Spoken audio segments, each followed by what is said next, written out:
বর্তমান সময়ের ছোট পর্দার জনপ্রিয় অভিনেতা মুশফিকার ফারহান কেবল অভিনয় নয়, তারকা খ্যাতির বাইরে মানুষের বিপদে পাশে দাঁড়ানোর জন্য বেশ মানবিক তিনি।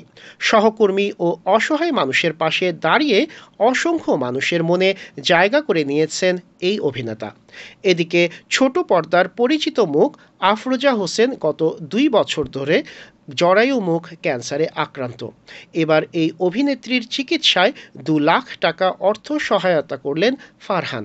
তিনি ক্যান্সার শনাক্ত হওয়ার পর থেকে দেশে চিকিৎসা নিচ্ছেন, তবে উন্নত চিকিৎসার জন্য বর্তমানে তাকে ভারতে নেওয়া হয়েছে। এরই মধ্যে ভারতের চিকিৎসক জানান, তার ক্যান্সার নিয়ন্ত্রণে থাকলেও মেরুদণ্ড নার্ভের জরুরি একটি অপারেশন করাতে হবে। কিন্তু আর্থিক সংকটের কারণে নিজের চিকিৎসার ব্যয়ভার বহন করতে পারছেন না অভিনেত্রী। তার কয়েকজন সহশিল্পী পাশে দাঁড়ালেও চিকিৎসা ব্যয় চালাতে হিমশিম খাচ্ছিলেন এই অভিনেত্রীর পরিবার।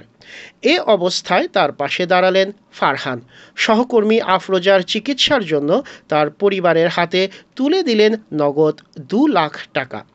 বিষয়টি নিশ্চিত করে দীর্ঘ একটি ফেসবুক স্ট্যাটাস দিয়েছেন আরেক জনপ্রিয় অভিনেত্রী মনিরা মিঠু।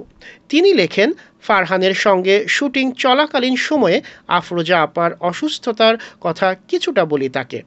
এরপর তিনি রীতিমতো আবেগপ্রবণ হয়ে পড়েন। আমাকে জিজ্ঞাসা করলেন, মিঠু আপা কত টাকা শর্ট পড়েছে? আমি তাকে বলি সম্ভবত 2 লাখ রুপি। এরপর ফারহান 30 সেকেন্ডের মতো ভেবেই আমার হাতে 2 লাখ টাকা ক্যাশ দিয়ে দিলেন। তখন গ্রিন রুমে উপস্থিত আমাদের সবার চোখে পানি। সঙ্গে সঙ্গে আফরোজা আপার ছেলেকে ফোন করে ফারহানকে ধরিয়ে দিলাম। আপার ছেলে নাইম হাউমাউ করে কাঁদছে। তখন ফারহান আপন ভাইয়ের মতো সান্ত্বনা দিচ্ছে।